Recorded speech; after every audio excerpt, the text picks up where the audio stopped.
Hello witches, and welcome back to A Coven of Two, where we discuss witchcraft and activism. You can call me Isha, my pronouns are she, they, and this is the 9th day of Yule. And on the 9th day of Yule, Ivy Core was brought to us, share your winter glamour magics. But before we get started, let me mention that I've opened a Ko-fi, which is basically an alternative to Patreon that takes less from creators. And on there you can do a one-off donation or a monthly subscription donation to support the work that I do here. And you can also get tarot readings, donate what you can from £5 onwards, and you can get a tarot reading with me, Italian style. So if you would like to support what I do here, you can head on to Ko-fi, and if you do so, thank you so much. Now, I am not very savvy on the matter of glamour magic, so I will not string you along with the idea that I could come up with something. However, this is probably where the queer autistic part comes in, the autistic part specifically. I have a very specific and ritualistic way to handle my aesthetic care, my skincare, my hair care, and I thought about sharing that just because I have noticed that in my case it has paid off. Now, I'm not saying that we're going to make this into a game where you can guess my age and then the person who wins will know the truth. But technically you could try, and I am pretty positive that you wouldn't get it. And that is because likely I've been focused on my skincare. Now, premise, I also don't have children and still sleep my 7-8 hours a night, so maybe that helps. Admittedly, I'm not gonna sell something that is not true. And I think it's important for me to specify this. There's this idea that keeping young is something that you do to maintain your value in the patriarchal society. And something that I need to put as a note for it, as much as Raven disagreed with me, is to keep your value in patriarchal society as a femme-presenting person, you need to have had pretty privilege to begin with, which is something I never had. You did, you're pretty.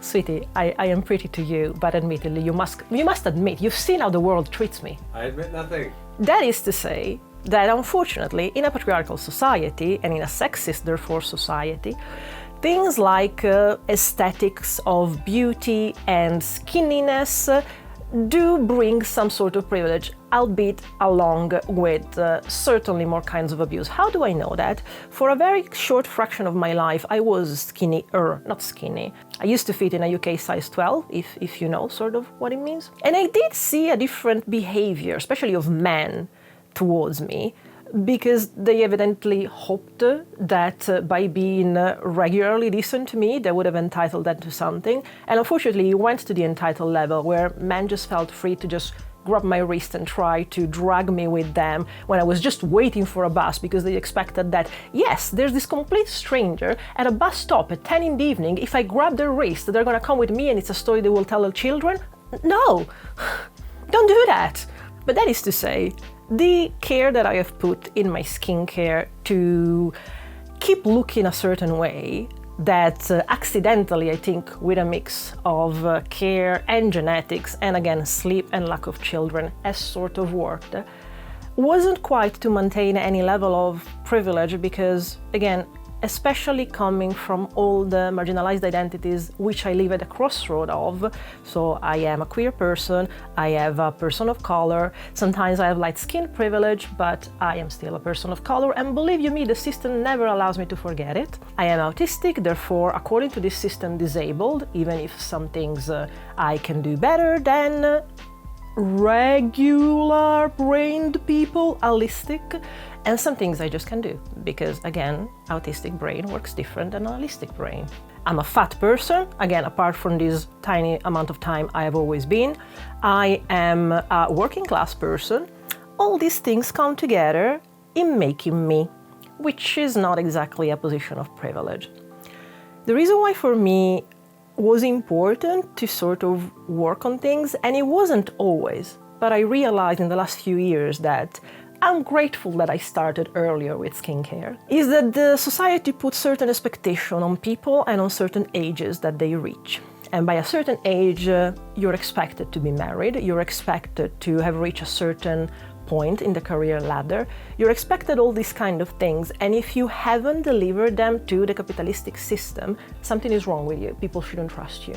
That is the only kind of privilege that I guess I have maintained. People look at me and don't necessarily have the expectation that they would put on a woman, very much likely because I'm also autistic, so I thrive on repetition. This idea of certain eras, which as a person you need to go through, much like the Maid and Mother Crone that we deconstructed in the video that I've made about it, they don't fit, in my vision, to describe the completeness, the wholeness of a person. So as much as I can avoid the world putting expectations on me, I prefer it. I get less discriminated against, basically, which again, with all the marginalizations that I come from, it partially helps.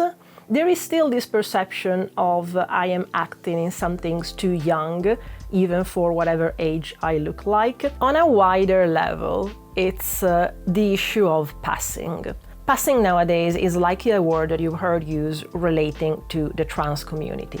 Passing means looking like the gender that you are.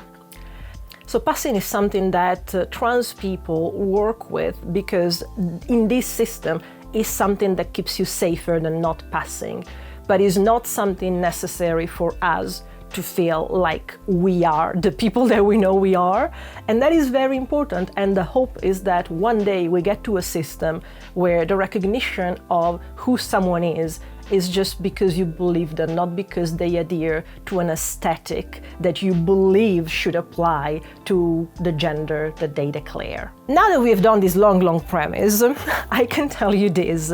I do not spend much in skincare because what I have developed throughout the years, again, because of how easily I can slip in special interest and basically researching anything and everything about a subject, is looking up ingredients and how to use them.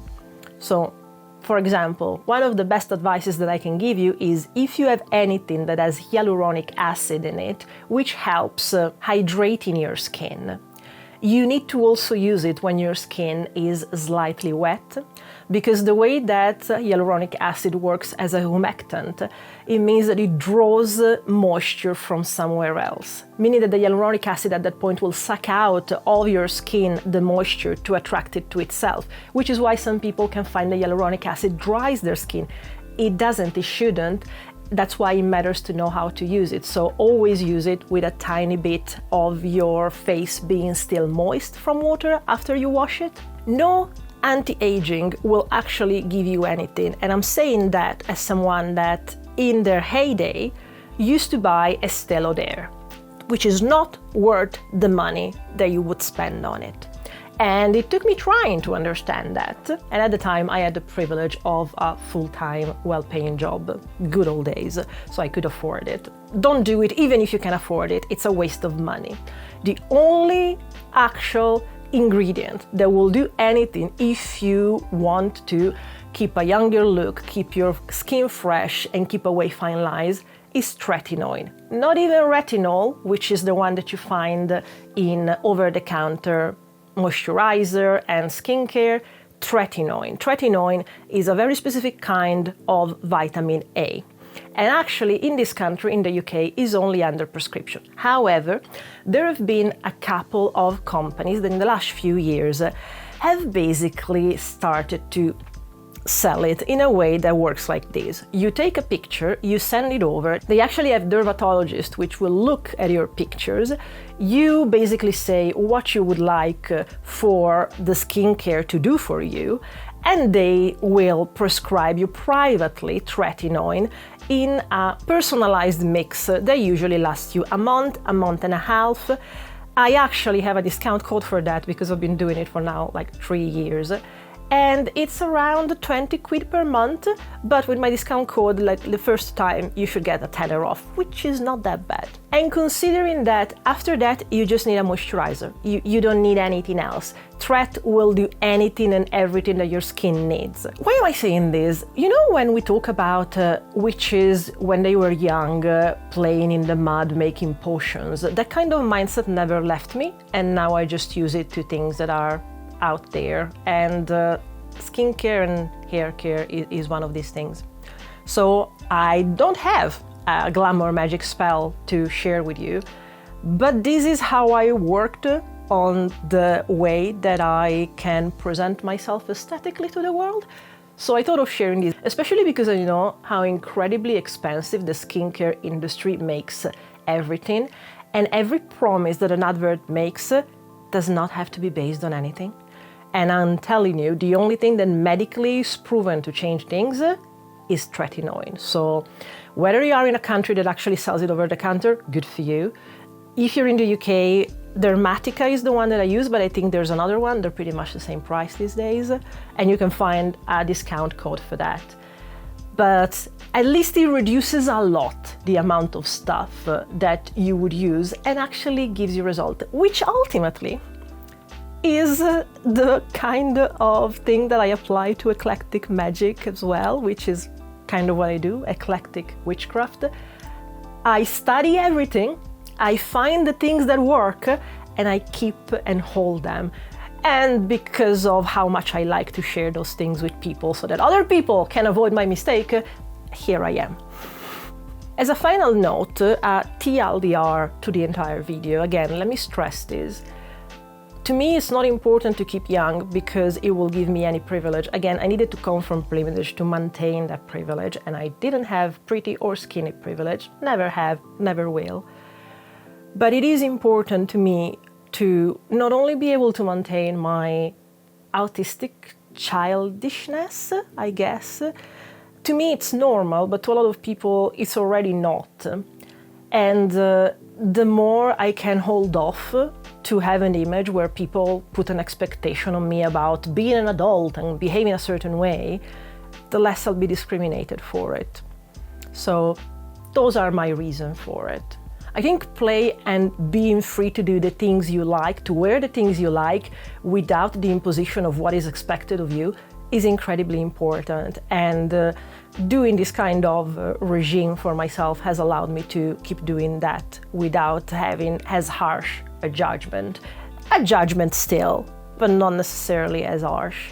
And I don't like the idea that I have to answer to anyone, but unfortunately there are things, being in a system and being gregarious human beings, that I still have to be subject to. And until I can be a hermit with a cottage and my own cow, this is the situation. So we work within the limits of the capitalistic system until we take it down. And on that note, I do hope that we can hex the patriarchy together until next time. And next time, which is tomorrow, is going to be the 10th day of Yule, where we're going to discuss a winter candle spell, which I think will come from the Llewellyn Spell a Day Almanac, because there are so many good, precious little things there, and I feel like it's worth sharing. So I will see you tomorrow for a winter candle spell.